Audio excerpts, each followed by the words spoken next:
Have you come to the wrong conclusion about some things of God? Um, there's different verses in the Bible that kind of discuss this or talk about it. But for example, when Jesus was speaking of his death, one of the first times Peter said, "No, Lord, it's not going to happen." And Jesus looked at him and said, "I rebuke you, Satan, get behind me. You do not know the will of my Father." And one time the disciples came back from having successful service and driving out demons and different things, and they're all rejoicing. And Jesus said, well, don't rejoice in regards to that. Rejoice that your names are written in the book of heaven. And there's some other times where the disciples were, like, for example, arguing about who was greatest and things like that. And Jesus always corrected them. And we have to do the same thing in our life. We have to allow room for correction. Or when we get full in our faith, we get to the point where we don't seek any of that stuff. I see way too many so-called Christians that are all about things of the world and trying to bring Jesus into it. And I can't tell you how many times I've seen people post things, whether it was when Obama was in office or now Trump, where they show Jesus sitting next to him, counseling him or helping him sign something or just something weird like that. And the thing of it is God doesn't care about politics whatsoever. They bring in verses that kind of argue that he does things mostly from the Old Testament. But you have to remember that when the Jewish people came to the prophet Samuel and said, we want a king like everybody else has, he was mad. He said, no, you don't. The way we have it is good. And they persisted, and so Samuel went to God. And of course, God already knew, but God was mad too. He said, you know what, if they want it, I'll give it to them, but they're going to hate it. And they do. We would be much better off if we walked in faith the way that the Jewish people did before King Saul, where their faith was in God. And God taking care of them, and God always took care of them. We've gotten to the point now where we do everything possible to take care of ourselves. And the egos that we have as U.S. people is getting terrible. It's no wonder that most of the world hates us, because we come in and we dictate our policy to them and make us conform to our way of doing business. And we have the power to do it because we have the biggest GDP in the world. But that's not going to happen forever. And I digress, because I can go on and on about things of this world that we're doing very wrong in the U.S. And now that I live in Mexico, I see so many things that Mexico does wrong. And I'd be willing to bet no matter what country you lived in, you would find things that they're doing very, very wrong. When we follow our ways and we create our own leaders and our own rulers, we do things wrong. So now I'm going to cut back to a little story about myself in following things that I thought I was right and found out I was very wrong. When I first moved here to Baja, and God said move, I thought for sure I was moving here as a missionary and a whole different aspect of things. I also remember when I moved here, thinking that, I have to help all these poor people, or as many as I can, financially or whatever. And just different thoughts like that. And even the woman that he would bring to me would be one that, was in deep poverty, and I would help bring her out and give her a better life. And the funny thing is none of those were true. I lived and I did things according to what my viewpoint was of why God moved me here. And I was a different person than I am today. And some of it I look at and I realize that I was the same type of Christian as a lot of the other Christians, where you go out and you do things of your own works, which, by the way, when we go to the grace doctrine, this is what it's talking about. Where God places you somewhere, and maybe He placed you there, or maybe you just place yourself there and says, okay, now God bless me here.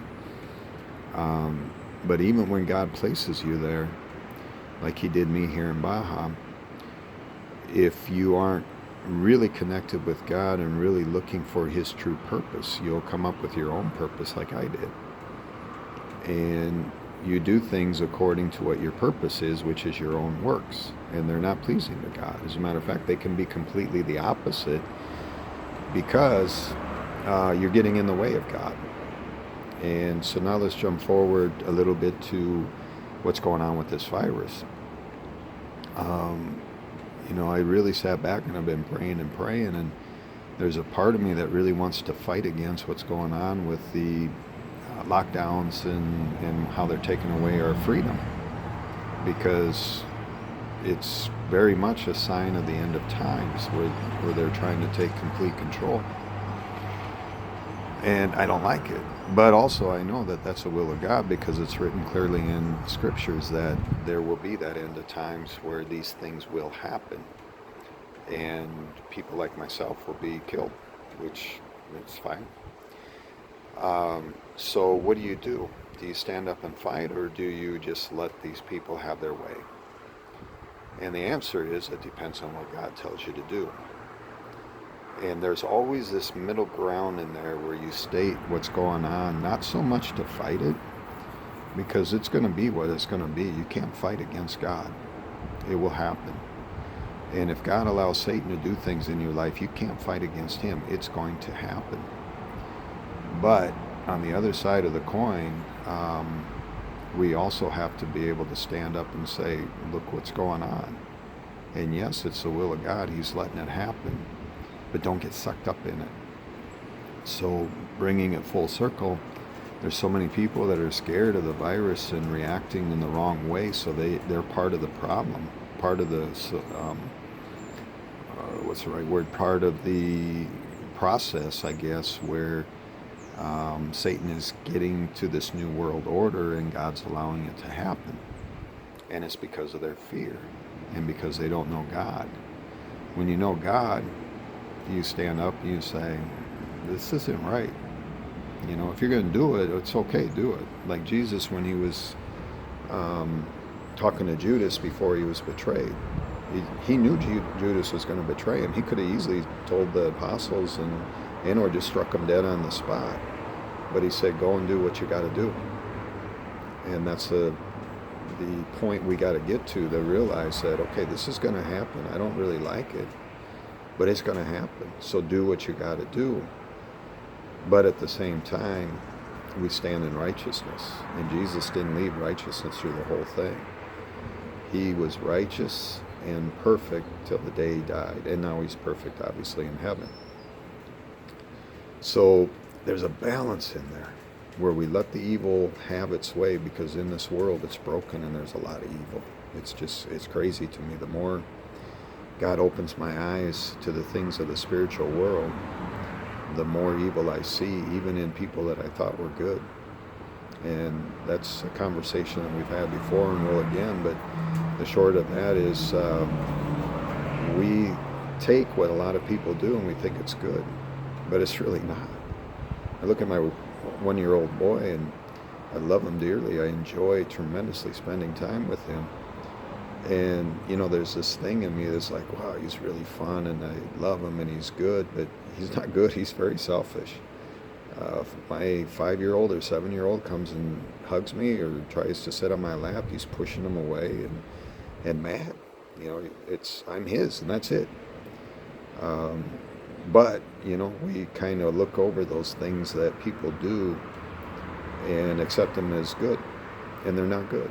They're things that have to go in him someday in order for him to come into righteousness with God. And someday he'll have that time. And in the meantime, I'll be teaching him that those things aren't okay, so that when God starts speaking to him, he understands that it's not okay. And that's where we have to get to, where we're walking this fine line between what's righteous and just and what is allowed or the will of God to keep us in the righteousness and justice. And also to test our faith. Are we going to remain faithful to God no matter what? When the end of times really does come, and or even before, like in the Middle East right now, Christians are being killed because of their Christianity, and the Muslims don't want nothing to do with it. If you're standing there and somebody puts a gun at your head and say, denounce Christianity or die, what will you do? Because that could be coming really quick to us here in the U.S. and even me in Mexico. And that's what we have to be paying attention to, is keeping our focus on God so we're always righteous with Him. As always, seek first the kingdom of God and His righteousness, and everything else will be given to you. Peace.